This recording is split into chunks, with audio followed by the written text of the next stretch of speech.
ಪ್ರಜ್ವಲ್ ವಿಚಾರದಲ್ಲಿ ಕೇಂದ್ರ ವಿದೇಶಾಂಗ ಸಚಿವರು ಹೇಳ್ತಾರೆ ಅಂತಂದ್ರೆ ನಮ್ಮ ಪತ್ರ ಬಂದಿದ್ದೆ 21ನೇ ತಾರೀಕು ಅಂತ ಹೇಳ್ತಿದ್ದಾರೆ. ನಮ್ಮ ಮೊದಲು ಪತ್ರ ಅದಕ್ಕೂ ನೋಡಿ, ಪ್ರಧಾನ ಮಂತ್ರಿಯವರು ಒಬ್ಬ ರಾಜ್ಯದ ಮುಖ್ಯಮಂತ್ರಿ ಪ್ರಧಾನ ಮಂತ್ರಿಗೆ ಪತ್ರ ಬರೆದಿದ್ದು ಏನು ಯಾರ ಬಗ್ಗೆ?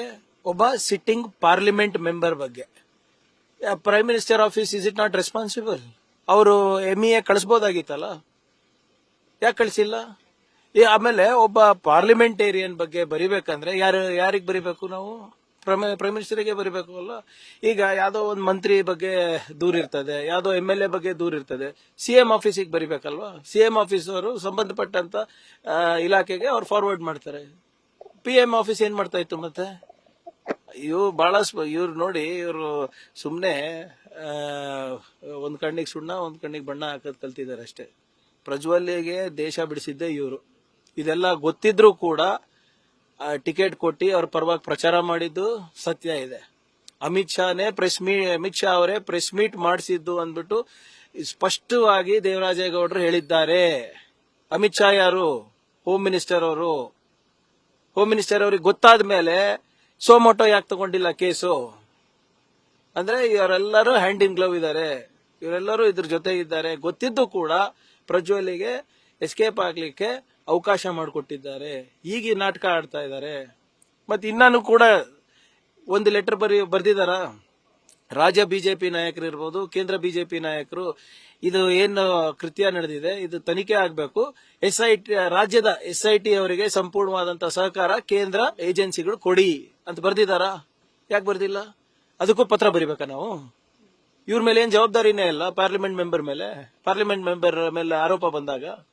ಅದರಿಂದ ಇದೆಲ್ಲಾನು ಕೂಡ ಪೂರ್ವ ಪ್ರಾಯೋಜಿತವಾದಂತ ಯೋಜನೆಗಳು ಇವ್ರದ್ದು. ಸರ್, ಒಬ್ಬ ರಾಜ್ಯದ ಮುಖ್ಯಮಂತ್ರಿಗಳು ಪತ್ರ ಬರೆದಿದ್ರು ಕೂಡ ಒಬ್ಬ ವಿದೇಶಾಂಗ ಸಚಿವರಾಗಿರುವಂತಹ ಸ್ಥಾನದಲ್ಲಿರುವಂತರು ಪತ್ರ ಕೈಗೆ ಸಿಕ್ಕಿದ್ದೆ ನಮಗೆ. ಈಗ ನೋಡಿ, MEA ಮಿನಿಸ್ಟರ್ ಯಾರಿದ್ದಾರೆ ಅವರು ಒಬ್ಬ ಅಧಿಕಾರಿ. ಅವ್ರು ಯಾವತ್ತೂ ಕೂಡ ಜನರಿಂದ ಆಯ್ಕೆಯಾಗಿ ಬಂದಂತ ವ್ಯಕ್ತಿ ಅಲ್ಲ. ಯಾವಾಗ್ಲೂ ಕೂಡ ಒಂದು ಡೆಸ್ಕ್ ಹಿಂದಗಡೆ ಕೂತ್ಕೊಂಡು AC ಚೇಂಬರ್ ನಲ್ಲಿ ಕೆಲಸ ಮಾಡಿದಂತವ್ರು. ಅವ್ರ ಮೇಲೆ ಏನ್ ಜವಾಬ್ದಾರಿ ಇತ್ತು? ಹೌದಪ್ಪ, ಯಾವ್ದೋ ಒಂದು ಡಿಪ್ಲೊಮ್ಯಾಟಿಕ್ ಪಾಸ್ಪೋರ್ಟ್ ಕ್ಯಾನ್ಸಲ್ ಮಾಡಬೇಕು, ಈಸ್ ಅ ಫ್ಯೂಜಿಟಿವ್, ಕಣ್ಮರೆ ಆಗ್ತಾ ಇದಾರೆ ಕಾನೂನಿಂದ ಅಂತ ಅವ್ರದ್ದು ಜವಾಬ್ದಾರಿನೇ ಇರ್ಲಿಲ್ವಾ?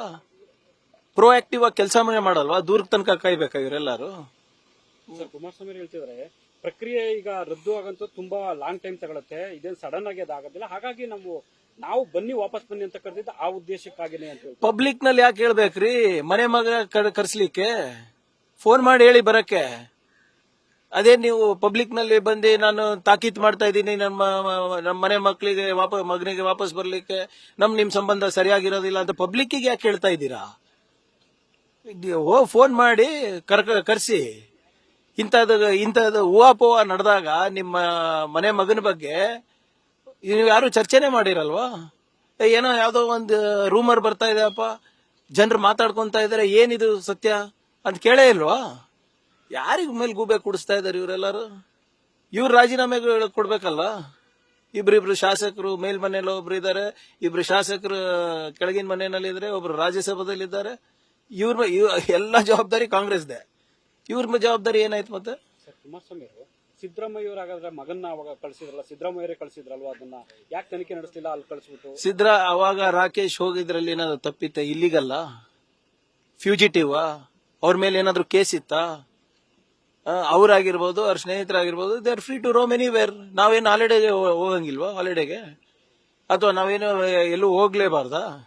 ಕುಮಾರಸ್ವಾಮಿ ಅವ್ರು ಹೋಗೇ ಇಲ್ವಾ? ಎಲ್ಲೂ ವಿದೇಶಕ್ಕೆ ಹೋಗೇ ಇಲ್ವೇನ್ರಿ ಅವರು? ಪದೇ ಪದೇ ರಾಕೇಶ್ ಅವರ ಹೆಸರು ಇದಕ್ಕೆ ತರದು ತಪ್ಪು. ಅದೇನೋ ಒಂದು ಆ ಘಟನೆ ಏನಾಗಿದೆ ಏನಾಗಿಲ್ಲ ಅಂದ್ಬಿಟ್ಟು ಸತ್ಯಾಂಶ ಅವ್ರ ಕುಟುಂಬಕ್ಕೆ ಅಷ್ಟೇ ಗೊತ್ತಿದೆ. ಸುಮ್ನೆ ಈ ರಾಕೇಶ್ ಅವ್ರ ಪ್ರಕರಣ ಮತ್ತೆ ಈ ಪ್ರಕರಣ ಇದೆ, ಅವ್ರ ಮೇಲೆ ಏನಾದ್ರು ಆರೋಪ ಐತೇನ್ರಿ? ಒಂದ್ 300-400 ಜನ ಹೆಣ್ಮಕ್ಳ ಭವಿಷ್ಯವನ್ನ ಹಾಳು ಮಾಡ್ಬಿಟ್ಟು ಅದಕ್ಕೆ ಹೋಲಿಕೆ ಮಾಡ್ತಾರ? ಇಸ್ ದಿಸ್ ಅವರ ಒಬ್ಬ ಪ್ರಧಾನಮಂತ್ರಿಯ ಕುಟುಂಬಕ್ಕೆ ಗೌರವ ತರುತ್ತಾ? ಪದೇ ಪದೇ ರಾಕೇಶ್ ಅವರ ಹೇಗ್ ತೀರೋದ್ರು ಅಂದ್ಬಿಟ್ಟು ಪಬ್ಲಿಕ್ ನಲ್ಲಿ ಚರ್ಚೆ ಮಾಡೋದಿದ್ಯಾ? ನಿಮ್ ಮನೆ ಮಗ ಎಲ್ಲಿದ್ದಾನೆ ಅಂತ ಪಬ್ಲಿಕ್ ಕೇಳ್ತಾ ಇದೆ ಸ್ವಾಮಿ. ಅದ್ರ ಬಗ್ಗೆ ಉತ್ತರ ಕೊಡಿ. ಬೇರೆಯವ್ರ ಮನೆ ಮಕ್ಕಳ ಬಗ್ಗೆ ಮಾತಾಡೋದ್ ಬಿಟ್ಬಿಡ್ರಿ. ಸರ್, ಪ್ರತಿಪಕ್ಷ ನಾಯಕ ಹೇಳ್ತಾ ಇದ್ರೆ 2 ತಿಂಗಳಿಂದನೇ CD ಇದು ಬಂದ್ ಪೆಂಡ್ರೈವ್, ಅವಾಗ ಯಾಕೆ ರಾಜ್ಯ ಸರ್ಕಾರ ಕ್ರಮ ಕೈಗೊಳ್ಳಿಲ್ಲ ಅನ್ನುವಂತ. ಇವ್ರೇನ್ ಮಾಡಿದ್ರು? ಈಗ ರೂಮರ್ ಇದ್ರೆ ಇವ್ರಿಗೆ ಯಾಕೆ ಟಿಕೆಟ್ ಕೊಟ್ರು? ಯಾಕೆ ಕೊಟ್ರು ಅದ ಹೇಳಿ ಫಸ್ಟ್. ನೀವೇ ಒಂದ್ ಕಡೆ ನೀವೇ ಹೇಳ್ತಾ ಇದ್ರ 2 ತಿಂಗಳಿಂದ ಇದು ಎಲ್ಲ ಸಾಮಾನ್ಯ ಪ್ರಜ್ಞೆ ಇತ್ತು, ಸಾಮಾನ್ಯ ಮಾಹಿತಿ ಇತ್ತು, ಇದೆಲ್ಲರಿಗೂ ಗೊತ್ತಿತ್ತು ಅಂದ್ರೆ ನೀವ್ ಯಾಕೆ ಟಿಕೆಟ್ ಕೊಟ್ರಿ? ಅದು ಫಸ್ಟ್ ಹೇಳಿ. ನೀವು ಮೋದಿ ಅವ್ರು ಬಂದು ಭಾಷಣ ಮಾಡಿದ್ದೇನು, ಪ್ರಜ್ವಲ್ ರೇವಣ್ಣಗೆ ನೀವು ಒಂದು ಓಟ್ ಕೊಟ್ರೆ ಅದು ನನ್ಗೆ ಶಕ್ತಿ ತುಂಬುತ್ತೆ, ಪ್ರತಿಯೊಂದು ಓಟು ನನ್ಗೆ ಶಕ್ತಿ ತುಂಬುತ್ತೆ ಅಂತ. ಶಕ್ತಿ ತುಂಬಿಸಕ್ ತಾನೆ ನೀವು ಕೊಟ್ಟಿರೋದು. ಫಸ್ಟ್ ಅದಕ್ಕೆ ಚರ್ಚೆಗೆ ಬರ್ಲಿ, ಅವರು ರೆಡಿ ಇದೀವಿ. ಪಾಸ್ಪೋರ್ಟ್ ರದ್ದು ಪ್ರಕ್ರಿಯೆ ಆಗ್ತಿದೆ, ಅನಿವಾರ್ಯವಾಗಿ ವಾಪಸ್ ಬರ್ಬೇಕಾಗತ್ತಾ ಈ ಪ್ರಜ್ವಲ್? ಬರ್ಬೇಕು. ಈಸ್ ಆಲ್ರೆಡಿ ಅ ಫ್ಯೂಜಿಟಿವ್ ಅಲ್ಲ, ಬ್ಲೂ ಕಾರ್ನರ್ ನೋಟಿಸ್ ಹೋಗಿದೆ. Is already a fugitive.